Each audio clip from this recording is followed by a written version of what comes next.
Dan kalau Allah sudah menolak, nanti kita minta apa aja nggak akan dikabulkan oleh Allah Subhanahu wa taala. Ya Allah, kurang apa lagi?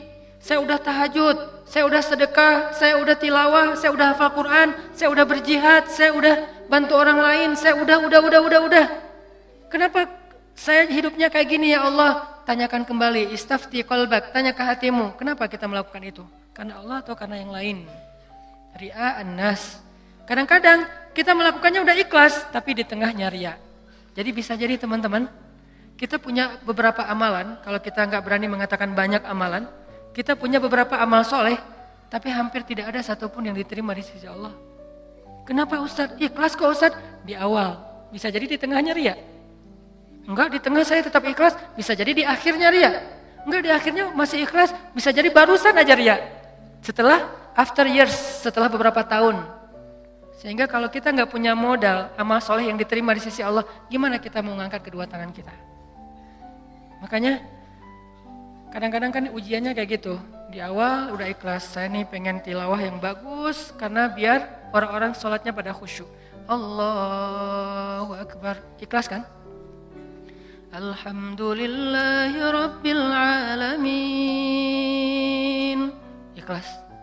Ar-Rahmanir Rahim, masih ikhlas. Maliki Yaumiddin. Ada yang nangis di belakang. Mulai bagus juga ya suara saya. Habis tuh.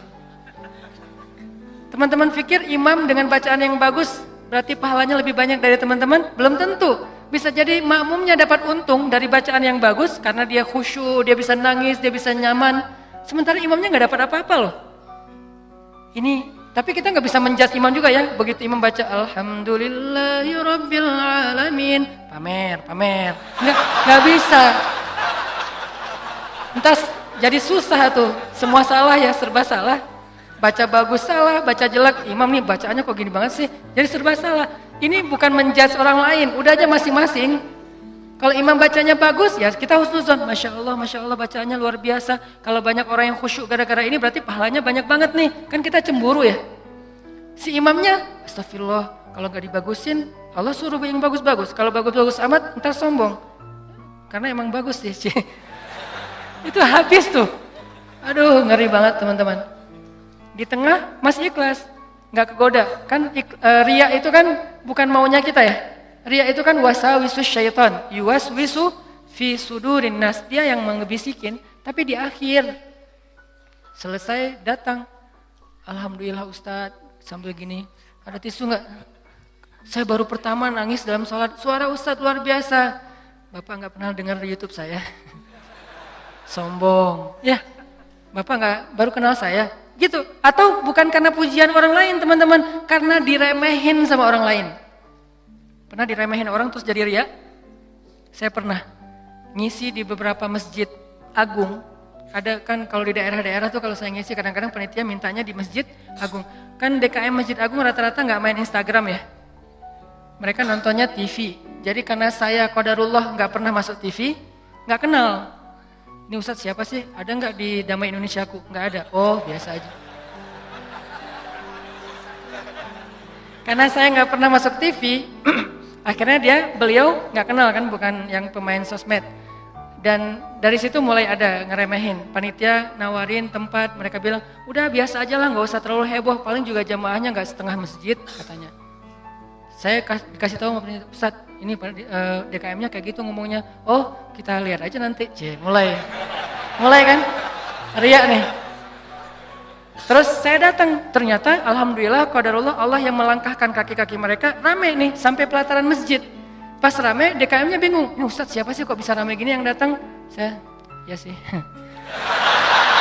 Riya nih. Mulai yuwaswis was-wasan. Jadi perang batin banget teman-teman sama setan. Bukan maunya saya, setan yang kayak gitu. Kita cuma punya dua pilihan, mengaminkan atau menolak. Kalau kita mengatakan iya sih, berarti kita membenarkan kata-kata setan di dalam hati, riya, sombong. Atau kita mengatakan astagfirullah, nggak mau kegoda gitu. Pas waktunya sholat maghrib, panitia biasa, panitia kan kenal pastinya ya. Ustadz dorong-dorong saya gitu kan. DKM nggak ngedorong. Kan kepancing. Kenapa DKM nggak dorong? Ngelihat penampilan saya dari ujung rambut sampai ujung kaki kayak kurang meyakinkan gitu. Nih Ustadz bisa ngaji nggak sih? Ngelihat ujung kupluk, di tengah kaos atau pakai kemeja, bawah celana jeans biasa. Ini bisa ngaji nggak ya? Akhirnya DKM kayak ragu-ragu gitu mau dorong saya jadi imam. Dalam hati 5 menit lagi dengerin aja nanti. Wah, UASWIS luar biasa. Karena didorong-dorong terus sama penitia, ya udah deh. Saya mau ya, kalian yang dorong kan? Dorong lagi dong. Didorong ya. Udah aja jadi imam. Ngimamin, karena tadi diremehin sama DKM, kepancing dong. Wah, Ar-Rahman nih, gua keluarin sekalian, Kenapa ngeluarin Ar-Rahman? Favorit, kartu as lah. Kan DKM-nya kayak ragu-ragu gitu. Sampai saya bilang, soft dirapatkan, diluruskan, saya nggak mau pakai bahasa Arab. Walaupun nggak bisa. Soft diluruskan dan dirapatkan gitu. Terus DKM-nya masih gini-gini. Ragu-ragu gitu. Dalam hati saya, ya bentar lagi, tenang aja. Wah, balik arah. Allahu Akbar. Itu udah nggak benar lagi salatnya tuh. Itu dirasain banget. Itu udah nggak benar lagi salatnya. Allahu Akbar. Begitu selesai Al-Fatihah, gimana Pak? Udah dengar? Terus masuk Ar-Rahman, serak pula. Aduh, serak, suaranya hilang, segala macam. Aduh itu nyesel banget tuh, nggak bisa show off ya. Kalau pas lagi dapat, mic-nya bagus, sampai menggemanya tuh sekilo gitu ya. Itu kan enak banget ya. Buat seorang vokal, mic itu kayak floor buat anak skate kan. Jadi bisa ngetrik banget kalau floornya dapat kan. Jadi buat saya tuh kalau mic-nya pas dapat, wah ini bisa semua trik dikeluarin nih. Fabi ayyi ala'i rabbikuma tukadziban. Udah Ar-Rahman aja yang biasanya dibagi 4. Sekarang 1 rakaat Ar-Rahman, rakaat kedua Al-Muluk. Kenapa? Biar sekalian didengerin. Nih Ar-Rahman ya, gini cara bacanya. Aduh, habis. Selesai sholat, kan balik arah gitu kan, mau zikir kan, balik arah bukan pura-pura zikir sih, sambil zikir ngelihat ke arah si bapak. Kira-kira gimana ekspresinya sekarang? Itu teman-teman berat. Kadang-kadang bukan karena kita pengen dipuji orang, tapi kita nggak rela diremehin orang, itu yang bikin kita riak kan? Bukan karena kita pengen dielu-elukan, dipuji, dapat banyak like, dipuja-puja, bukan itu. Itu kita masih kadang-kadang bisa ngerem. Tapi kita nggak sanggup bertahan, nggak bisa sabar kalau diremehin orang. Akhirnya kita bocorin juga kebaikan kita. Habis. Diremehin suami, diremehin pasangan, diremehin orang tua, diremehin mertua, diremehin teman-teman, segala macam. Diremehin tetangga. Kita bukan pengen dipuji dan dipuja oleh orang lain. Tapi kita nggak tahan kalau diremehin. Keluar juga tuh. Siapa yang selama ini yang melakukan ini? Siapa yang bantu kamu? Siapa? Keluar semua. Satu persatu yang kita sebutkan, satu persatu berguguran dan tidak ada nilainya di mata Allah SWT. Sabarkah kita ketika diremehkan oleh orang lain untuk tetap menjaga rahasia amal kita antara kita berdua aja dengan Allah? Itulah ujian ikhlas. Bisa nggak kita jaga? Nggak mau kita bocorin rahasia kita berdua sama Allah. Begitu kita bocorin, sedih banget tuh. Udah langsung tidak ada lagi nilainya di mata Allah. Berapa banyak dari amal yang kita lakukan yang benar-benar kita mampu menjaga keikhlasannya di awal, di tengah, di akhir. Kalau ada, jangan menyimpulkan dulu bahwa kita udah sukses karena masih ada waktu selama kita masih hidup untuk kita batal. Mungkin nggak batal di akhir, tapi batalnya setelah beberapa tahun. Ada teman kita datang nanya-nanya ke kita tentang, ngafal Quran itu susah banget ya. Kenapa? Aku tuh ngafal 1 juz aja, juz 30 gak beres-beres. Oh, ya sebetulnya gampang sih kalau udah tahu triknya. Mulai nih. Emang idealnya ngafal Quran berapa lama? Ya tergantung orangnya. Ada yang 10 tahun, ada yang 5 tahun, ada yang 2 tahun, 3 tahun, setahun. Kalau aku sih alhamdulillah 6 bulan khatam. Habis semuanya tuh. Ngafal Quran emang gampang, capek, susah loh. Yang susah itu bukan ngafalnya, murojaahnya kan, ngejaga hafalan. Udah hafal 5 juz, biasanya baru kerasa capeknya tuh setelah 5 juz kata orang-orang yang hafal. Setelah 5 juz, mulai nih keteteran yang di belakang, balik lagi ke depan, hilang lagi yang di belakang, balik lagi. Kayak gitu ngafal Quran saking capeknya tuh sampai orang yang banyak putus asa. Udah setelah perjuangan, effort yang luar biasa, hilang hanya gara-gara kalimat cuman 5 menit aja, habis semuanya teman-teman. Rugi banget kan? Jadi jangan dulu menyimpulkan bahwa kita tuh udah pasti soleh, udah pasti istimewa, udah suci banget. Hanya gara-gara kita punya amalan soleh lebih banyak dari teman kita. Mungkin dia amalnya biasa-biasa aja, tapi dia karena biasa-biasa gak bisa ngeriain kan. Hafal 30 juz dengan hafal Al-Ikhlas. Kira-kira mana yang pantas diriakan? 30 juz dong, Al-Ikhlas gak mungkin riak. Gimana kita mau riak? Gua udah hafal loh, apa? Al-Ikhlas. Apa yang mau diriain Al-Ikhlas? Yang ada Al-Ikhlas itu surat pelampiasan. Kalau udah mentok Al-Ikhlas. Sawa'un 'alaihim a'anzartahum. Perasaan tadi sebelum sholat lancar. A'anzartahum Qul huwallahu ahad. Biasanya gitu kan? Mentok-mentoknya Al-Ikhlas. Kenapa? Cuman Al-Ikhlas yang kita paling ikhlas. Kenapa tadi kok bacanya yang susah-susah? Pengen dong sesekali orang tahu kalau hafalan saya udah nambah kan gitu ya. Pengen dong orang tahu, kayak kadang-kadang kan kita suka pengen melakukan sesuatu yang orang lain gak bisa lakukan. Membaca surat yang orang lain gak hafal, surat itu jarang. Kalau Al-Ikhlas, Al-Falaq, An-Nas, Al-Kafirun masih oke lah. Karena Al-Kafirun suratnya agak susah kan. Banyak orang yang terjebak, la abudu ma ta'budun wala antum abidun ma abud. Kapan selesainya nih? Muter aja di situ Al-Kafirun teh. Kalau Al-Ikhlas kan jarang yang terjebak. Kalau Al-Ikhlas juga sampai salah. Ini nih ngeri banget nih. Jadi mungkin jangan ngeremehin dulu teman-teman. Ada teman kita yang hafalnya, kamu hafal surat apa? Enggak, cuma dikit dari At-Takatsur sampai An-Nas doang. Itu juga gara-gara modal sholat taraweh. Karena dia taraweh selalu dengar itu kan, di taraweh suka dengar ayat itu ya, akhirnya kehafal sendiri. Dia nggak pernah sombong, dia nggak pernah riak karena hafalannya sedikit. Kita yang 30 juz, segitu doang, kemana aja loh?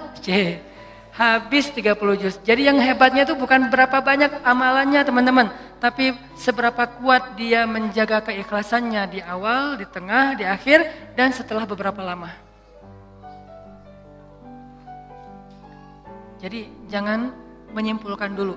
Fala tuzakku anfusakum huwa a'lamu bimanittaqo. Jangan kalian menganggap diri kalian udah pasti soleh, pasti istimewa, pasti baik, karena Allah lah yang paling tahu siapa yang paling bertakwa. Maksudnya siapa yang paling ikhlas. Karena at-taqwa hahuna.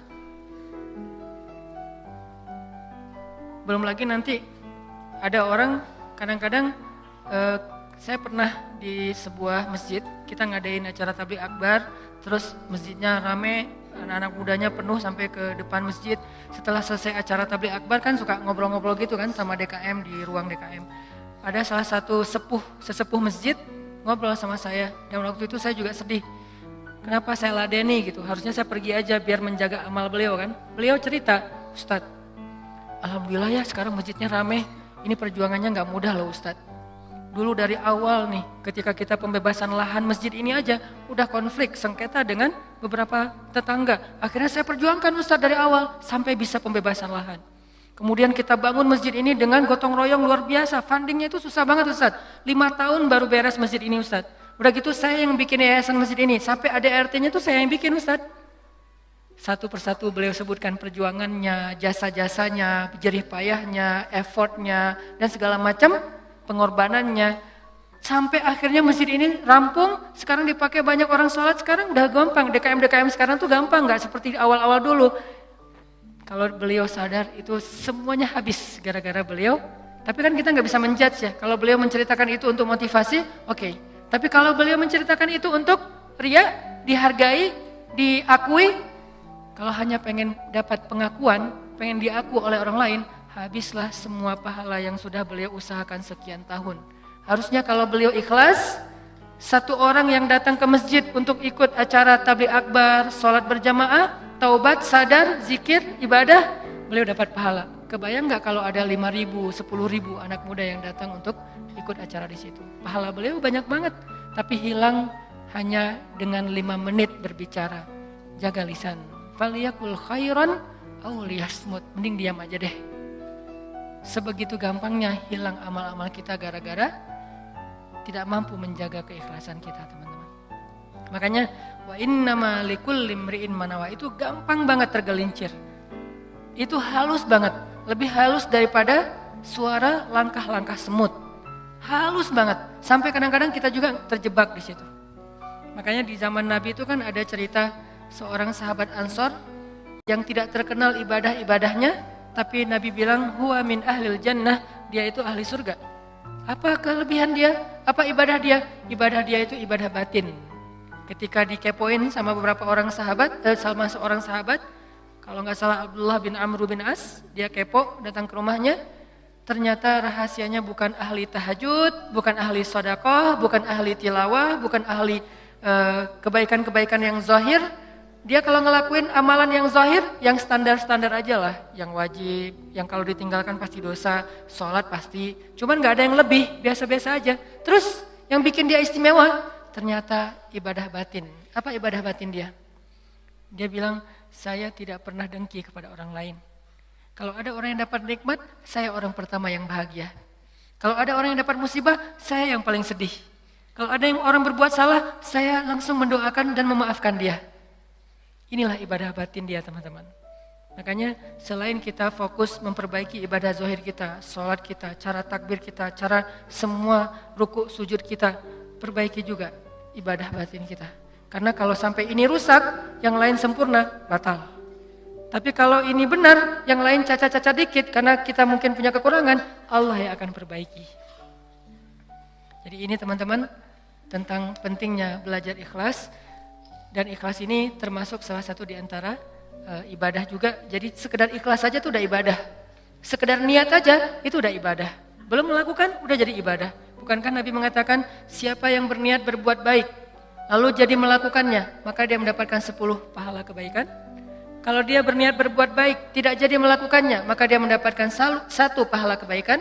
Siapa yang berniat berbuat buruk jadi melakukannya, maka dia dapat 1 dosa. Siapa yang berniat berbuat buruk tidak jadi melakukannya, dia dapat 1 pahala. Allah baik banget ya. Niat aja dikasih pahala, baru niat tuh. Sehingga para ulama mengatakan kalau begitu, ayo kita berniat yang banyak. Dan memperbanyak niat itu disebut dengan istilah ta'addudin niyah. Ta'addudin niyah, memperbanyak niat-niat yang baik. Saya pengen ini, saya pengen itu, saya pengen. Semua kebaikan kita pengen. Maka pengen aja udah jadi pahala kebaikan yang utuh. Insya Allah tahun depan saya pengen umroh. Azam, niat yang kuat. Ya Allah kasih saya rezeki, saya pengen umroh. Udah nabung, ternyata gak cukup. Maka tahun itu Allah catat kita sudah melakukan ibadah umroh sempurna. Dan bisa jadi lebih sempurna daripada orang yang melakukannya secara fisik. Kenapa? Orang yang melakukannya secara fisik masih ada ujian riya. Lagi di mana? Lagi umroh, posting. Tapi nggak semua orang yang posting umroh itu riya ya. Ini ke diri kita lagi nih, balik lagi kepada diri kita. No judgment. Bisa jadi dia posting, bisa jadi dia tinggalnya di bintang 5. Kadang-kadang umrohnya bareng dengan teman. Kadang-kadang kegodanya gini, umroh nih bareng dengan teman. Pas lagi makan, kan di hotel suka pas makan saling ketemu gitu kan, saling sharing. Dari mana aja? Baru selesai tawaf. Wah, Masya Allah udah selesai tawaf aja, kita baru aja tadi nggak jadi soalnya rame banget. Ya sih rame, tapi kalau kita kuat azamnya pasti lewat lah bisa. Udah mulai nih. Udah berapa kali hari ini? Alhamdulillah baru 7 kali. 7 kali, gara-gara kita ucapin. Niat mengucapkannya itu nggak ada riya teman-teman. Niat mengucapkan itu keceplosan aja pengen ngomong gitu. Alhamdulillah udah 7 kali. Alhamdulillah baru 7 kali. Niatnya nggak ada riyanya sama sekali. Tapi begitu selesai mengucapkan, orangnya mengatakan, Masya Allah luar biasa 7 kali, hebat. Langsung datang setan, yuwaswis. Ya sih, mungkin di rombongan ini saya yang paling banyak rekor tawafnya. Atau kadang-kadang cium hajar aswad. Itu kan sesuatu banget ya, buat jamaah umroh dari Indonesia kan sesuatu banget. Jadi bisa dibilang cium hajar aswad itu kayak poin. Siapa yang paling sering cium hajar aswad, jadi kayak saling share lagi makan. Udah cium hajar aswad? Udah, belum? Udah, alhamdulillah udah 3 kali. Wah saya baru sekali. Akhirnya saling berlomba. Kalau ini niatnya fastabiqul khairat, itu bagus. Tapi gara-gara fastabiqul khairat, kalau sampai terjebak kepada riya, sombong, maka habis. Yang tahu cuman kita. Yang tahu cuman kita, orang lain gak tahu. Hati-hati dengan ini.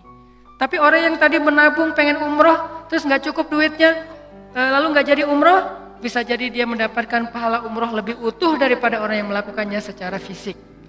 Maka jangan kikir dalam berniat baik. Berniat baik yang banyak. Ketika kita keluar rumah, ya Allah hari ini mudah-mudahan saya bisa bantu orang di jalan. Mudah-mudahan saya bisa silaturahim dengan teman lama atau dengan keluarga. Mudah-mudahan saya bisa mendapatkan ilmu. Mudah-mudahan saya bisa membantu orang dari kesusahan. Mudah-mudahan saya bisa. Perbanyak aja kebaikan kita niatin dan kita serius. Kalau nanti ada kesempatan kita akan lakuin. Begitu kita keluar rumah, Allah sudah mencatat kita seperti melakukan sebanyak kebaikan yang kita niatkan. Jadi niat aja ibadah. Wa innama likulli imri'in ma nawah. Seseorang mendapatkan pahala sesuai dengan apa yang dia niatkan. Niat aja udah ibadah. Apalagi kalau kita kerjakan. Sampai ulama mengatakan, kalau saya mendengar seseorang mengetuk pintu rumah saya, maka saya tidak akan membuka pintu rumah itu sampai saya memiliki 10 niat baik. Jadi kalau mau buka pintu rumah, beliau berdiri di belakang pintu, ya Allah, kalau ini adalah orang miskin, saya berniat akan kasih dia sedekah 1. Kalau ini adalah seorang saudara yang sudah terputus silaturahim selama ini, saya akan sambung silaturahim 2. Kalau ini adalah seorang ulama, saya akan minta nasihat dari beliau dan ilmu 3. Kalau ini adalah seorang murid, saya akan kasih dia nasihat dan ilmu 4. Kalau ini adalah seorang yang berhutang, saya akan bayarkan hutangnya 5.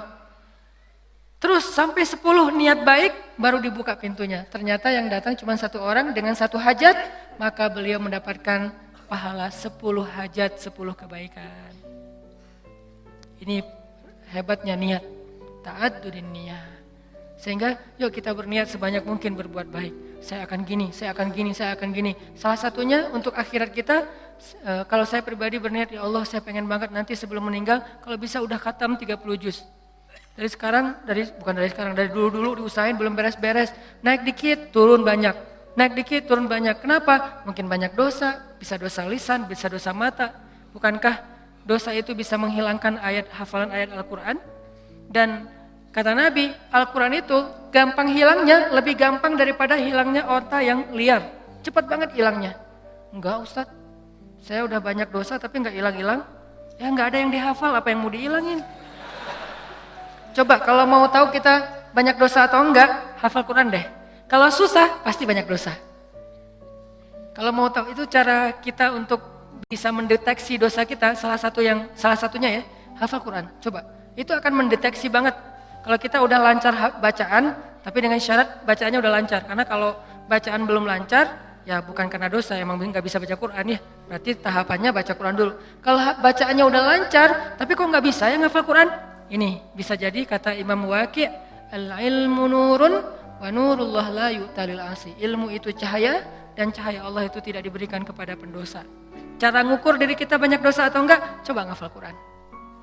Kalau susah, pasti banyak dosa. Sehingga pesantren di dekat rumah saya tuh, pesantren kampung Quran namanya. Dulu ada program daurah hafal Quran selama bulan Ramadan, 1 bulan 30 juz. Di Indonesia, di Cihanjuang, Cimahi. 1 bulan 30 juz. Pas saya diundang ke situ ngisi waktu subuh, saya bilang, "Ini programnya apa Ustadz?" 30 juz 1 bulan. Saya dalam hati, emang bisa. Saya tuh udah lebih 10 tahun gak beres-beres. Ngeremehin gitu kan. Ternyata ada yang bisa. Dari sekian puluh siswa atau santri, ternyata sekitar hampir 10 orang khatam sebulan 30 juz lancar teman-teman. Sebulan 30 juz lancar. Modalnya mungkin cuma juz 30 doang pas baru datang. Dan apa metodenya Ustadz? Ternyata metodenya itu enggak rumit-rumit, sederhana. Kalau mereka ngerasa susah hafalan, disuruh sholat taubat terus istighfar. Itu doang. Kalau ya Allah kok susah banget ya? Kan kadang-kadang ada halaman yang mudah, ada halaman yang susah ya. Yang biasanya kalau lagi enak tuh moodnya dapat, bisa sekali duduk 2 lembar langsung hafal dan lancar. Kalau lagi nggak dapat, 1 ayat aja nggak beres-beres. Nah, kata ustadznya, kalau kejadian kayak gitu, coba wudu, sholat taubat, minta ampun sama Allah, istighfar, coba hafal lagi. Pasti mudah. Dan itu terbukti. Ternyata kayak gitu caranya. Cuman ya butuh istiqomah juga. Jadi teman-teman, perbanyak niat yang baik. Niat apa aja, termasuk saya nanti kalau udah punya rezeki, udah punya usaha sendiri, saya pengen punya panti asuhan 1000 anak yatim. Tapi niatnya yang kuat ya. Kalau ternyata itu baru terwujud setelah 20 tahun, la tahzan, nggak usah bersedih, nggak usah berkecil hati. Kenapa? Sejak kita berniat punya pesantren, punya panti asuhan 1000 anak yatim, walaupun terwujudnya setelah 20 tahun, pahalanya tuh dihitung dari awal berniat, bukan ketika terwujud. Keren kan niat tuh? Jadi pahalanya dihitung dari ketika kita berniat, bukan ketika itu terwujud. Kalau terwujud, dilipat gandakan 10 kali lipat. Sebelum terwujud, dihitung satu kebaikan yang utuh. Misalnya, saya dalam hati saya punya niat, saya nanti mau bikin camp pengungsi. Kalau kemarin yang saya datang sama teman-teman itu kan camp pengungsi Suriah yang ada di Turki. Yang artinya para pengungsi yang udah aman kondisinya. Kita coba bantu kecil-kecilan. Nah ini dikasih lagi tanah sama Erdogan, sama Turki, lewat menteri diniatnya, lewat Golden Future kita kerjasama di Aleppo perbatasan dengan Turki, di dalam Suriahnya. Yang nggak bisa nyebrang, yang nggak bisa ngungsi keluar negeri, maka ditampung di situ. Dikasih berapa hektar tanah, disuruh coba kalian bisa nggak bikin camp di situ. Saya punya niat, saya akan coba bareng-bareng dengan Golden Future harus punya camp di Aleppo bagian perbatasan Turki yang menampung minimal 100.000 pengungsi Suriah. Itu kan niatnya? Kapan terwujud? Allahu a'lam. Yang penting saya ikhtiar aja dulu dari sekarang. Mulai membangun sosmed, saya harus banyak followers. Kenapa? Makin banyak followers insya Allah funding untuk kemanusiaan lebih gampang. Terus juga membangun jaringan beberapa tempat di seluruh Indonesia supaya kita kerja bareng-bareng untuk selain kemanusiaan di Suriah, kemanusiaan juga di Indonesia, bikin kegiatan-kegiatan dakwah anak muda. Tapi salah satu target goals saya itu adalah bisa ngebantu korban-korban perang, bukan membantu perang, membantu korban perang. Kalau membantu korban perang kita datangnya bawa roti, bawa gandum, bawa obat-obatan. Kalau membantu perang kan bawa senjata ya, dan saya megang senjata juga belum pernah. Nah, niatnya 100.000 pengungsi di camp di dalam Suriah untuk membantu mereka. Kapan terwujud? Sebutlah 10 tahun lagi baru terwujud. Saya apakah baru dapat pahala setelah 10 tahun? Tahu? Enggak. Dari sejak awal saya berniat, kalau saya mampu ikhlas, maka saya mendapatkan pahala yang sama. Berarti setiap hari itu saya kayak ngasih makan 100.000 pengungsi Suriah di Aleppo. Setiap hari. Keren kan niat tuh? Kenapa kita nggak melakukan hal yang sama? Kenapa kita nggak berniat aja kayak gitu? Saya akan ikut juga dengan program Ustadz Hanan. Walaupun sekarang saya belum bisa support dana, tapi insya Allah kalau saya ada dana nanti saya pasti akan ikut nyumbang. Saya juga akan funding dengan teman-teman saya. Niatin aja. Dengan niat aja, kita udah ngasih makan anak yatim di Suriah itu 100.000 orang daily, setiap hari. Wa innama likulli imri'in ma nawa. Kenapa kita nggak berniat yang banyak kebaikan-kebaikan? Kenapa kita kikir dalam niat? Belum lagi nanti kita niatkan yang lain-lain. Saya punya niat misalnya pengen banget dengan kita mendakwahi anak-anak muda, dengan kita bikin sebuah gerakan anak muda, suatu saat dari mereka lahir seorang pemimpin yang saya sering ulang-ulang, yang hafiz Al-Quran, yang takut kepada Allah, yang ngimamin kita sholat di Masjid Istiqlal, dan yang muazzinnya adalah wakil presiden, yang imamnya presiden. Kalau itu terwujud, lalu makmumnya seluruh Indonesia, itu kan keren banget ya. Kalau belum terwujud, saya tetap dapat pahala niat itu kalau masih ikhlas. Berniatlah sebanyak mungkin, berniatlah seluas mungkin. Jangan tanggung, enggak kalau 100.000 kegedean, udah aja 10 orang. Kenapa tanggung-tanggung? Memangnya buat kita rugi kalau kita niat 100.000 orang kita kasih makan, udah aja niat. Tapi nggak mungkin tercapai. Siapa bilang nggak mungkin? Banyak hal yang sekarang saya alamin secara pribadi dan bersama teman-teman di Pemuda Hijrah, itu kejutan loh dari Allah. Dulu mungkin kita anggap itu mimpi. Mimpi bisa pergi ke camp Suriah yang ada di Turki. Mimpi bisa dakwah ke anak-anak, teman-teman anak-anak muda bisa bareng-bareng. Mimpi bisa ini, bisa itu segala macam. Itu kayak mimpi. Tapi Allah wujudkan. Kenapa? Intasdukillah yasdukka. Kalau kamu jujur kepada Allah, Allah juga akan jujur kepada kamu. Ya Bani Israel, adhkuru ni'mati allati an'amtu alaikum wa awfu bi'ahdi ufi bi'ahdikum. Tunaikanlah janji kalian kepada aku aku tunaikan janji aku kepada kalian.